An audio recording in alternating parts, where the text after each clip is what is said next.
ఓ గబ్బిలాలు bats. ఏంది ఇన్ని గబ్బిలాలు ఉన్నాయా? మీ నాన్న వస్తాడని ముందే తెలిసిందేమో ఇంటికి. మా అయ్యో నా కొడుకు వస్తున్నాడని వచ్చేసినాయి అన్ని గబ్బిలాలు బ్యాట్స్.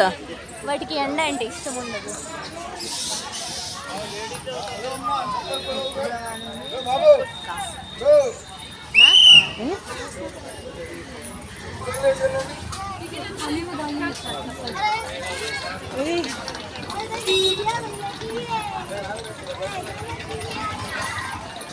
అదే కదా సెక్రటరియట్ వెనకనే కనిపిస్తాయి.